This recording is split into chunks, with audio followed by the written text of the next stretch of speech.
My uncle called at 3 a.m. Dad's in the garage with a shovel. You need to leave now. So I did. The phone screen lit up my dark bedroom with Uncle Derek's name at 3:17 a.m. I'd never received a call from him past midnight in my entire life. He lived 2 states away and only called on birthdays or holidays, always during reasonable daylight hours. My thumb hovered over the answer button while my brain tried to construct scenarios that made sense. Family emergency. Someone died. Mom had an accident. None of those explained the sick feeling already spreading through my stomach before I even heard his voice. I answered and heard breathing first, heavy and scared. Then his words came fast and low like he was hiding while he talked. Ethan, listen to me very carefully. Your father is in the garage right now with a shovel and contractor bags. Your mother isn't answering her phone. I need you to grab your sister, get out of that house immediately, and drive to the police station. Do not confront him. Do not ask questions. Just leave right now. The words hit me like physical objects, each one impossible and terrifying. Dad was in the garage, with a shovel. Mom wasn't answering. The connections my brain was trying to make felt too horrible to complete, too insane to be real. Uncle Derek had always been the paranoid one, the conspiracy theorist who saw danger everywhere, but something in his voice told me this wasn't paranoia. This was genuine terror, barely contained. How do you know this? I asked, still hoping for a rational explanation, because I'm parked across the street watching him through the garage window. I drove here because your mother called me 6 hours ago saying she was scared, and then her phone went dead. Now I'm watching your father dig, and Ethan, he's not planting a garden at 3 in the morning. Get Lily and leave right now before he comes back inside. I hung up and sat frozen in my bed, 17 years old and trying to process information that made no sense. Dad was a high school principal, the kind of man who volunteered at church and coached Little League. He'd never raised his voice at Mom, never showed anything but steady, boring reliability. The idea of him doing something that required a shovel and contractor bags at 3 a.m. was absurd. Except Uncle Derek was out there watching, had driven hours in the middle of the night because Mom had called him scared. I grabbed jeans from my floor and pulled them on over my boxers, hands shaking so badly I could barely work the zipper. My little sister Lily was 13 and slept down the hall, completely unaware that our uncle thought our father was dangerous enough to run from. I crept to my door and eased it open, listening for sounds from downstairs. The house was silent, except for the ambient hum of the refrigerator and the tick of the hallway clock. Normal night sounds, nothing that suggested danger or crisis. I moved down the hallway to Lily's room and opened her door slowly. She was buried under blankets with her phone still glowing under the covers, probably texting friends despite the late hour. I approached her bed and clamped my hand over her mouth before shaking her shoulder. Her eyes flew open in panic, and she tried to scream against my palm. I leaned close and whispered directly into her ear, barely audible even in the silent room. Uncle Derek called. Something's wrong with Dad. We need to leave the house right now without making noise. I'm going to move my hand, and you're going to get dressed and follow me. Don't ask questions until we're in the car. She nodded against my hand, eyes huge with fear and confusion. I released her, and she sat up, reaching for clothes while I grabbed her backpack and started shoving in items from her desk. Phone charger, laptop, the emergency cash I knew she kept in her pencil case. She pulled on jeans and a hoodie, moving quickly but silently like she understood the gravity without needing full explanation. We couldn't go downstairs because that route led past the kitchen and the door to the garage. Instead, I led Lily to my room and opened my window, looking down at the 12-foot drop to the front lawn. Not ideal, but manageable with the porch roof providing a stepping point halfway down. I threw both our backpacks out first, watching them land in the grass, then helped Lily climb through the window frame. She hesitated at the ledge, looking down at the drop with visible fear. I gripped her wrists and lowered her as far as I could reach before letting go. She fell the remaining 6 feet and landed hard, but stayed on her feet. I followed immediately, dropping and rolling to absorb impact. My ankle twisted slightly but held my weight when I stood. We grabbed our backpacks and ran across the front lawn to where my car was parked on the street. My keys were in my pocket, one small mercy in this nightmare. I unlocked the doors, and we dove inside, and I started the engine with hands still shaking. Only then did I see Uncle Derek's truck parked 3 houses down with his silhouette visible in the driver's seat. He flashed his headlights twice, some kind of signal, then pulled out and drove away. I followed, leaving our house behind without looking back. Lily was crying silently in the passenger seat, her hands gripping the dashboard. What's happening? Where's Mom? Why did Uncle Derek say Dad was dangerous? I don't know yet, I told her, trying to keep my voice steady despite the adrenaline making my whole body shake. But we're going to find out. Uncle Derek's truck led us through empty streets toward the police station downtown. It was a 15-minute drive that felt like hours. Every red light, an eternity of not knowing. My phone buzzed with a text from Uncle Derek. Don't stop until you're inside the police station. I'm right behind you. The police station parking lot was nearly empty at 3:30 a.m., just a few patrol cars and one civilian vehicle. I pulled into a spot near the entrance and killed the engine, looking back to see Uncle Derek parking beside us. He climbed out of his truck, looking worse than I'd ever seen him. His face was gray, his eyes red-rimmed, and his hands shook when he gestured for us to follow him inside. The lobby was fluorescent bright and sterile, with a bored officer behind bulletproof glass reading something on his computer. Uncle Derek approached the window and his voice came out hoarse. "I need to report a potential homicide. My sister isn't answering her phone, and I witnessed suspicious activity at her house. Her husband was in the garage in the middle of the night, digging and using contractor bags." The officer's expression changed from bored to alert. He picked up a phone and spoke quietly, then buzzed us through a security door. A detective appeared within minutes, a woman in her 40s with sharp eyes and an expression that suggested she'd seen every kind of horror. She introduced herself as Detective Lisa Brennan and led us to a small interview room with a metal table and uncomfortable chairs. Uncle Derek explained everything while Detective Brennan took notes. Mom's phone call 6 hours earlier saying she was scared of something but not specifying what. The way her phone went dead mid-conversation. Uncle Derek's decision to drive to our house to check on her. His arrival at 2 a.m. to find all the lights off except in the garage. His position across the street watching through the garage window as Dad dug a hole in the concrete floor, then lined it with plastic. The contractor bags stacked nearby. The methodical way Dad worked, like someone following a plan rather than acting impulsively. Detective Brennan's pen stopped moving, and she looked at Uncle Derek with an intensity that made my stomach drop. "You're saying he was digging into the garage floor? Not in the yard?" Uncle Derek nodded. "The garage floor. Like he was creating a burial space under the concrete. And my sister still isn't answering any calls or texts. It's been 7 hours since I heard from her." Detective Brennan stood abruptly and left the room, speaking urgently into her radio. Within minutes, the police station transformed from quiet night shift to active crisis. Officers moved with purpose, gathering equipment and speaking in codes I didn't understand. Detective Brennan returned and told us to stay in the interview room while they responded to the scene. She asked for our address and told us not to contact anyone, especially not our father. Lily was shaking beside me, her face white with shock. "This isn't real," she kept whispering. "Dad wouldn't hurt Mom. They love each other. He's the principal of a school. Everyone respects him." But I kept thinking about small things that hadn't seemed important before. The way Mom had been quieter lately, less present. How she'd started staying in the bedroom more, claiming headaches. The night 2 weeks ago when I'd heard them arguing in whispers. Too low to make out words, but with an intensity that had made me uncomfortable. Dad's increasing control over Mom's schedule. His questions about where she'd been and who she'd talked to. Red flags I'd dismissed as normal marital tension. An hour passed with no updates. Then 2 hours. Detective Brennan returned at 6 a.m. and her expression told us everything before she spoke. "We entered your home with a warrant. Your father was still in the garage. We found your mother. I'm very sorry." The words didn't make sense at first. Found her where? Found her how? But Lily understood immediately and started screaming, a sound of pure anguish that filled the small room. Detective Brennan continued talking, but I couldn't process the words through the roaring in my ears. Mom was dead. Dad had killed her. The man who'd taught me to ride a bike and helped with homework and attended every school event had murdered his wife and was in the process of burying her under the garage floor when police arrived. "Your father is in custody," Detective Brennan said. "He's being charged with first-degree murder. We found evidence suggesting this was premeditated. There are things we need to discuss about your safety and living arrangements. But first, I need to take formal statements from both of you about your family situation." The next hours blurred into a nightmare of questions and procedural requirements. Lily and I sat in separate rooms giving statements about our family life, trying to remember any signs of violence or danger we'd missed. Child services got involved because we were minors who just lost both parents, one to murder and one to prison. Uncle Derek fought to get emergency custody, arguing he was the closest family and we needed stability. The police investigation moved forward with horrible efficiency. They'd found Mom's body wrapped in plastic in the garage, her skull fractured from blunt force trauma. Dad had apparently attacked her during an argument around 8 p.m. the previous night. He'd spent the next 7 hours methodically preparing to hide the evidence, digging out the garage floor and preparing the burial site. If Uncle Derek hadn't received Mom's scared phone call and driven to check on her, if he hadn't watched through that window, Dad might have succeeded in making Mom disappear. The media descended within 24 hours. High school principal murders wife and nearly gets away with it.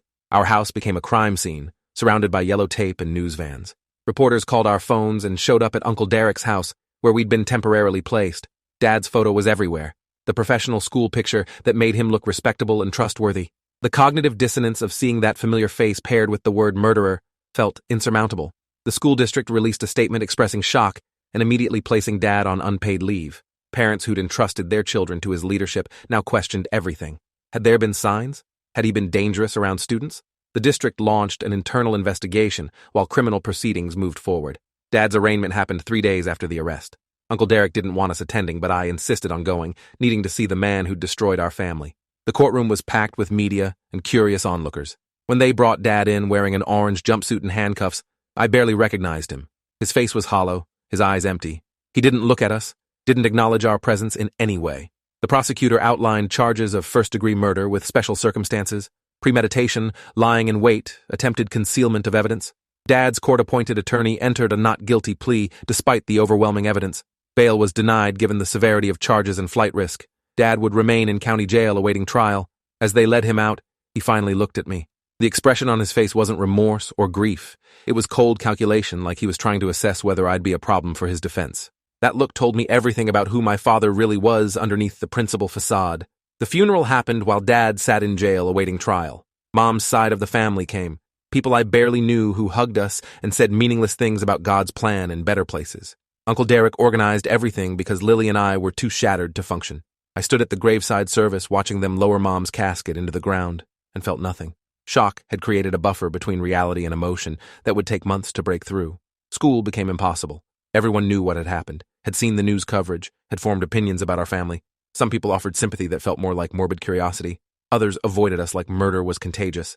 Teachers didn't know how to treat students whose father had killed their mother. I stopped going after 2 weeks, unable to face the stares and whispers. Lily withdrew completely, stopped talking except when absolutely necessary. Child Services and Uncle Derek's lawyer worked out temporary custody arrangements while the criminal case proceeded. We stayed with Uncle Derek in his small house 2 states away, displaced from everything familiar. Our belongings from the house arrived in boxes that neither of us could bring ourselves to unpack. Opening them meant accepting this was permanent, that we'd never go home again. The preliminary hearing came 6 weeks after the arrest. The prosecution presented evidence in a public courtroom laying out the timeline of Mom's murder. How Dad had struck her during an argument about divorce papers she'd filed that morning.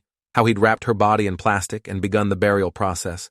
How Uncle Derek's phone call had been logged at 9:14 p.m., 3 hours before Dad started digging, suggesting Mom had known something was wrong and reached out for help before Dad attacked her. Dad's defense attorney tried to argue the death was accidental, the result of a fall during a heated argument.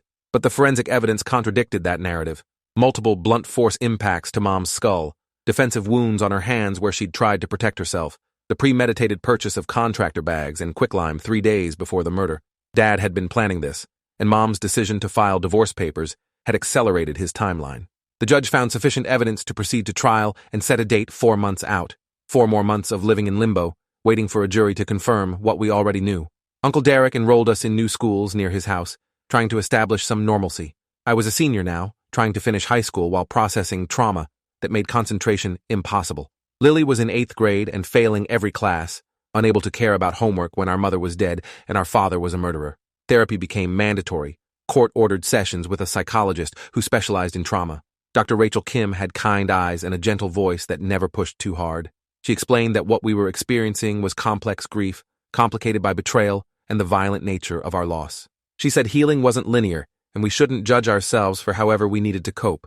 The sessions felt pointless at first, but slowly I started talking about the guilt. How I'd been in the house that whole night while Dad killed Mom and prepared to bury her. How I'd slept through her death, been completely unaware that the most important person in my life was being murdered 20 feet below my bedroom. Dr. Kim insisted there was nothing I could have done, that I wasn't responsible. But the guilt remained. Mom's phone records became evidence in the case. The prosecution subpoenaed them and discovered she'd been documenting Dad's behavior for months. Texts to her best friend describing emotional abuse and control. Photos of bruises she'd claimed came from accidents, but were clearly handprints. A pattern of escalating violence that she'd hidden from everyone, including us. Learning that Mom had been suffering in silence while I lived oblivious in the same house created new layers of guilt. I started going through my own phone, looking for conversations with Mom I'd dismissed or ignored, text chains where she'd asked how I was doing, and I'd responded with one-word answers because I was busy with friends or homework. Moments where she'd tried to connect, and I'd been too absorbed in my own teenage life to notice she was drowning. Dr. Kim said this retrospective analysis was normal but unproductive, that I couldn't have known what I didn't know. But knowing something intellectually and believing it emotionally were two different things. Uncle Derek was struggling too, carrying his own guilt about not acting sooner. He'd received that scared phone call from Mom at 9 p.m. and had immediately started driving, but it was a 2-hour trip. What if he'd called the police instead?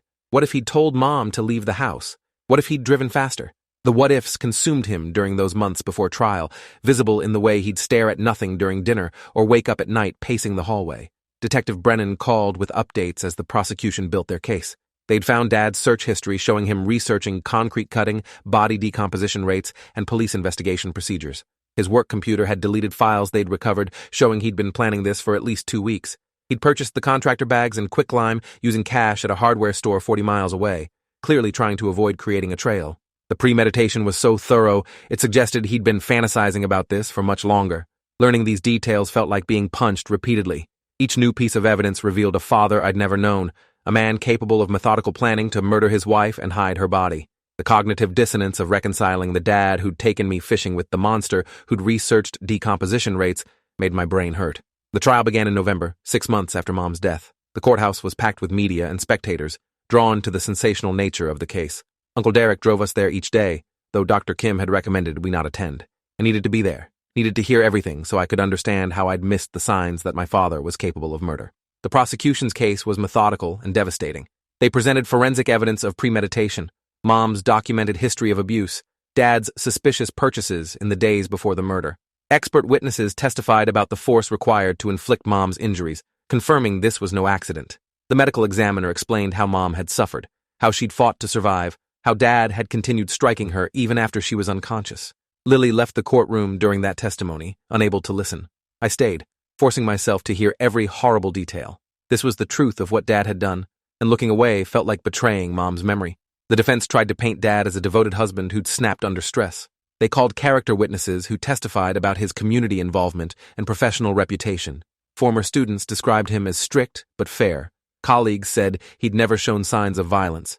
But the prosecution demolished this narrative by presenting evidence of Dad's carefully maintained public persona contrasted with his private behavior. They showed texts where he threatened Mom, voicemails where he screamed at her, financial records showing he'd controlled every dollar she spent. The man everyone thought they knew had been a mask hiding someone capable of murder. Mom's best friend, Angela Reeves, testified about conversations where Mom had expressed fear, how Dad had installed tracking software on her phone without her knowledge, how he'd demanded access to all her passwords and email accounts, how he'd isolated her from friends by creating conflicts and then playing the victim when Mom tried to defend her relationships. Angela broke down on the stand, saying she'd encouraged Mom to leave, but Mom had been terrified of what Dad might do if she tried. That testimony hit me hard because Angela had been at our house countless times, had smiled at Dad and made small talk while knowing he was abusing her best friend. Why hadn't she called the police? Why hadn't she done more to help Mom escape? But I knew the answer. The same reason Mom had hidden the abuse. The same reason nobody had seen the warning signs. Dad was too good at presenting normalcy. The prosecution called a domestic violence expert who explained the cycle of abuse and why victims don't leave. She talked about escalating control, isolation tactics, and the statistical reality that leaving is the most dangerous time for abuse victims. 75% of domestic violence homicides happen when the victim is attempting to leave or has recently left. Mom's filing for divorce had signed her death warrant, and Dad had simply executed the inevitable conclusion of his years of escalating control. Dad took the stand in his own defense against his attorney's advice. He testified about his love for Mom, his shock at her divorce filing, his claim that her death was a tragic accident during an emotional confrontation. He cried on the stand, apologizing to us directly for losing control. The performance was convincing until the prosecutor cross-examined him. She asked about the contractor bags purchased 3 days before the murder, about the quicklime, about the hours spent digging a burial space, about his methodical cleanup of the crime scene, about the concrete saw rental, about the searches on his computer. Dad's explanations fell apart under questioning, revealing the premeditation he'd tried to hide. He claimed the bags were for yard waste. The quicklime was for a gardening project. The concrete saw was for a home improvement plan. But when pressed for specifics, his stories contradicted each other and made no logical sense. The prosecutor showed him his search history with timestamps. Searches for how long until a body decomposes happened the same day he bought the contractor bags.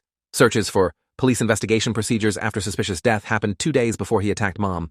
He'd literally been planning the murder and researching how to get away with it while eating dinner with us, helping with homework, coaching Little League. The mask had never slipped until that night in the garage when Uncle Derek had been watching. The jury deliberated for 6 hours. When they returned with a guilty verdict on first-degree murder, I felt nothing. No relief, no satisfaction. Just the hollow confirmation that my father was a murderer. Sentencing happened 3 weeks later. The prosecution asked for life without parole, arguing Dad's position as a school principal had been a position of trust that made his crime more egregious. He'd spent years teaching children about integrity and consequences while secretly planning to murder his wife. The defense pleaded for leniency, citing his lack of criminal history and potential for rehabilitation. The judge gave him life with the possibility of parole after 25 years. By the time Dad would be eligible for release, I'd be in my 40s. Lily would be almost 40. An entire lifetime stolen by his choice to murder rather than accept divorce. Victim impact statements came before sentencing. Uncle Derek spoke first, describing his sister's kindness and the hole her death had created in the family. Then it was my turn. I'd written pages about betrayal and loss, about the man I thought I knew versus the murderer who actually existed. But standing in that courtroom looking at Dad, I couldn't read my prepared statement. Instead, I spoke directly to him. You taught me that actions have consequences, that integrity matters, that we're defined by our choices. You chose to kill Mom rather than let her leave. You chose to try to hide her body rather than face responsibility. You chose yourself over everyone who loved you. I hope the next 25 years give you time to understand what you destroyed. Dad's face remained expressionless throughout my statement. No remorse, no emotion, just the same cold calculation I'd seen at his arraignment. He'd worn a mask his entire life, and even now facing life in prison, he couldn't show genuine feeling. Lily couldn't speak, too overwhelmed to face him. Uncle Derek read a statement she'd written about nightmares and broken trust, and wondering if anything about her childhood had been real. Living with Uncle Derek became permanent after the trial. He sold his house and bought a larger one so Lily and I could have proper bedrooms and space to heal. He changed careers to work from home so he'd be available when we needed him. He'd never planned to be a parent to teenagers, but he stepped into the role with dedication that probably saved our lives. The nightmares came every night for months. Dreams where I heard Mom screaming but couldn't find her. Where I walked into the garage and saw Dad with the shovel but was paralyzed and couldn't move. Where I opened the hole in the garage floor and found my own body instead of Mom's. Dr. Kim said the nightmares were my mind processing trauma, that they'd eventually decrease in frequency. She was right, but it took over a year. Lily struggled more visibly than I did. She started cutting, thin lines on her arms that she tried to hide under long sleeves. Uncle Derek found out when he did laundry and saw blood on her shirts. More therapy, more interventions, more attempts to pull her back from the edge of self-destruction. She blamed herself for not noticing Mom's suffering, convinced that if she'd paid more attention, she could have prevented the murder. Dr. Kim worked with her on reframing those thoughts, but belief in personal guilt was hard to shake. I finished high school through online courses, unable to face returning to the physical building where everyone knew my story. Graduation happened without ceremony or celebration. Uncle Derek took us to dinner and told me he was proud of the resilience I'd shown. It felt like hollow praise for surviving something that should never have happened. College applications asked about significant life experiences and obstacles overcome. I wrote essays about surviving my mother's murder and living with complex grief while maintaining academic achievement. Admissions officers probably thought I was exploiting tragedy for sympathy. Maybe I was, but the experiences were real, and they'd shaped everything about who I was becoming. I got into a good state school with a partial scholarship and majored in psychology, drawn to understanding the kind of mind that could plan and execute a murder. Dr. Kim said I was trying to understand my father by studying people like him. She was right. Every criminal psychology course, every case study of family violence was an attempt to find the explanation for why Dad had done what he did. But the more I learned, the more I realized there wasn't a satisfying answer. Some people were just capable of monstrous things while maintaining perfect facades. The mask wasn't hiding a monster underneath. The mask was part of who they were, as real as the violence they inflicted. Lily made it through high school by sheer determination. She got involved in theater, using performance as an outlet for emotions she couldn't otherwise express. Uncle Derek and I attended every show, cheering loudly from the audience while she transformed into different characters on stage. Those were the moments when I saw glimpses of the sister I'd had before that horrible night. The person she might have become if Dad hadn't destroyed our family. Dad sent letters from prison that Uncle Derek intercepted before we saw them. He'd ask if we wanted to read them, and we'd both say no. Whatever justifications or apologies Dad wanted to offer felt meaningless after what he'd done. Some people thought we were heartless for cutting him off completely, but maintaining a relationship with our mother's murderer wasn't something either of us could do. 5 years after the murder, Uncle Derek got sick. Cancer, aggressive and already advanced when diagnosed. The doctors gave him maybe a year with treatment. He'd sacrificed everything to raise us after Dad destroyed our family, and now he was dying too. Lily was 19 and I was 22. We'd both been planning futures that involved moving out, starting independent lives. Now we had to face losing another parent figure while Uncle Derek fought a battle he probably couldn't win. He lasted 14 months, long enough to see Lily finish her first year of college, long enough to meet my girlfriend and give his approval. When he died, Lily and I were orphans again, this time truly alone. The funeral was small, but meaningful. People came who'd known Uncle Derek before he'd become our guardian, who spoke about his kindness and sacrifice. Someone mentioned how he'd given up his retirement plans to raise his sister's children after she was murdered. The weight of what he'd done for us hit me fully, only after he was gone. We sold Uncle Derek's house and split the modest inheritance, both of us needing the fresh start. Lily transferred to a school across the country, wanting distance from everything associated with our trauma. I stayed local, finishing my psychology degree and starting graduate school for clinical counseling. Dr. Kim said I was drawn to helping others process trauma because I'd lived through my own. She was probably right about that too. Dad became eligible for parole 20 years into his sentence.